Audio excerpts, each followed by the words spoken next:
চীন ও আফ্রিকার দেশগুলোতে সমন্বিত আধুনিকায়নকে গতিশীল করার ঘোষণা দিয়েছেন চীনের প্রেসিডেন্ট শি জিনপিং। বুধবার থেকে শুক্রবার বেইজিংয়ে হয়ে যাওয়া forum on China Africa cooperation FOCAC-র সম্মেলনে এ ঘোষণা দেন তিনি। গত ৬ বছরের মধ্যে প্রথমবারের মতো চীনে আয়োজন করা হলো FOCAC-র এই সম্মেলন। এতে আফ্রিকার ৫০টিরও বেশি দেশের নেতারা উপস্থিত ছিলেন।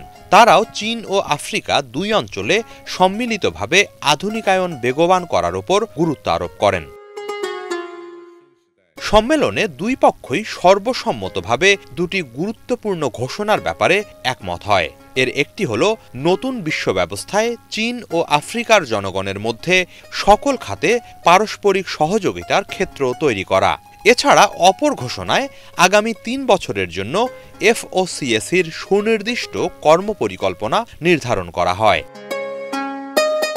বৃহস্পতিবার সম্মেলনের মূল অনুষ্ঠানে শি জিনপিং কূটনৈতিক যোগাযোগ থাকা আফ্রিকার সবগুলো দেশের সঙ্গে চীনের সম্পর্ককে কৌশলগত মাত্রায় উন্নীত করার প্রস্তাব দেন। একই সাথে দুই অঞ্চলে আধুনিকায়ন প্রক্রিয়া এগিয়ে নিতে অংশীদারত্বের ভিত্তিতে 10টি পদক্ষেপ নেয়ার প্রস্তাব দেন তিনি। এর আওতায় আছে পরস্পরের সভ্যতা ও সংস্কৃতি সম্পর্কে জানাশোনা, বাণিজ্য বৃদ্ধি, শিল্প খাতে সমন্বয় বাড়ানো, সার্বিক সংযোগ, উন্নয়ন সহায়তা, স্বাস্থ্য, কৃষি ও জীবিকা, মানুষে মানুষে সাংস্কৃতিক আদান প্রদান বৃদ্ধি, পরিবেশমুখী সবুজ উন্নয়ন ও যৌথ নিরাপত্তা। আগামী ৩ বছরের মধ্যে এগুলো বাস্তবায়নের ক্ষেত্র প্রস্তুত করার ওপর জোর দেন তিনি। শুক্রবার আফ্রিকার অনেক নেতার সঙ্গে দ্বিপাক্ষিক বৈঠকে অংশ নেন শি।